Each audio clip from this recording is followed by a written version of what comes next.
In a quiet little town, where the wind whispered through old trees and the evenings felt colder than usual, lived a man named David, a poor single father trying to raise his little daughter, Lily. His life was simple, yet full of struggle.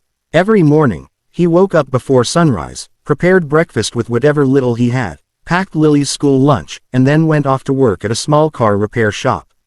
His hands were always covered in grease, and his pockets were almost always empty. But his heart was full of love. Lily was his whole world. After losing his wife during childbirth, David promised himself he'd give Lily every bit of love her mother couldn't.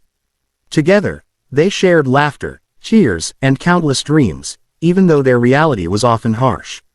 One stormy evening, as the sky turned gray and rain began to pour, David and Lily were walking back home from the market. The road was slippery and silent. Suddenly, in the distance, David saw a car stranded by the roadside, steam rising from its engine. A woman stood beside it, soaked from head to toe, holding an umbrella that barely worked. Her face showed exhaustion and fear. David stopped. "Lily, stay here, sweetheart," he said gently. He walked toward the woman. "Ma'am, are you all right?" The woman sighed in relief. "Oh, thank goodness. My car just stopped suddenly. I've been here for almost an hour, and my phone has no signal. Can you please help me?" David nodded with a small smile. "Let me see what I can do." He opened the car hood, letting the rain drench his clothes. His fingers moved quickly and carefully, checking wires and fuses. The woman watched silently, surprised at how calmly he worked even in such bad weather. After a few minutes, David realized the battery was dead and a few connections were loose. "Your battery's drained, and the cable needs fixing. I can tow it to my garage, it's not far from here." The woman looked embarrassed. I don't have any cash on me right now." David smiled kindly. "That's all right. Sometimes, helping someone is worth more than money." Just then, little Lily ran to her father with a towel. "Daddy, you're getting wet. Use this," she said sweetly. The woman's heart melted. "She's adorable," she whispered. David smiled softly. "She's my reason to keep going." A short while later, David managed to tow the woman's car to his small garage. Inside, he gave her a dry blanket and asked Lily to make her some tea.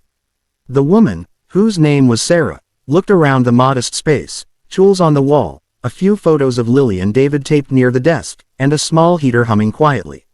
"You live here?" she asked. David nodded. "It's not much, but it's home."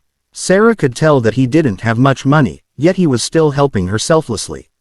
After nearly an hour of hard work, David came out smiling. "It's all fixed now. You should be good to go." Sarah looked surprised. "That fast? How much do I owe you?" David wiped his hands on a cloth.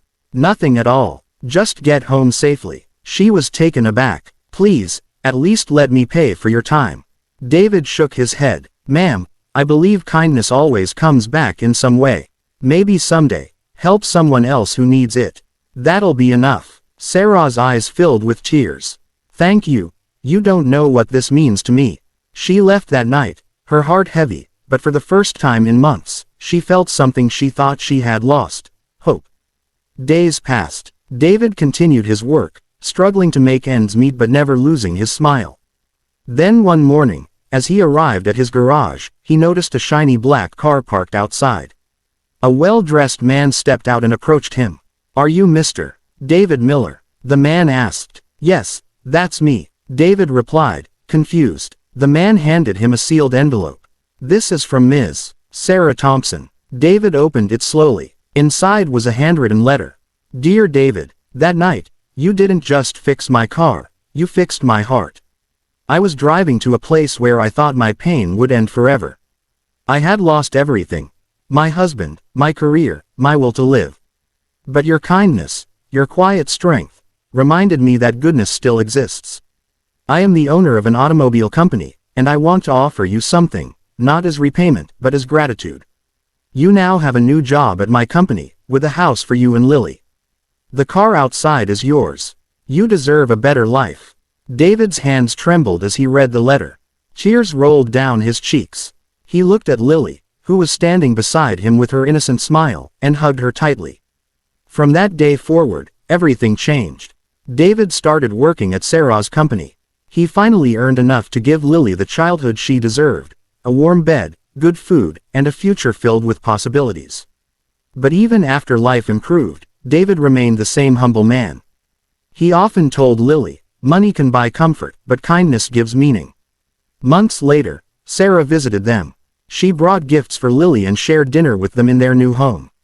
They laughed, shared stories, and for the first time in years, everyone at that table felt complete. Sarah smiled softly at David and said, "You helped me when I had no one. You gave me a reason to live again. I will never forget that." David replied with gentle eyes, "You've already repaid me, Sarah, by showing that kindness truly never dies."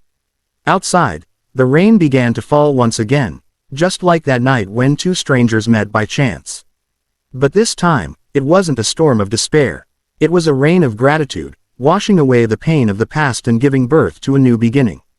Because sometimes, the smallest act of kindness from a poor soul becomes the richest gift life can ever give.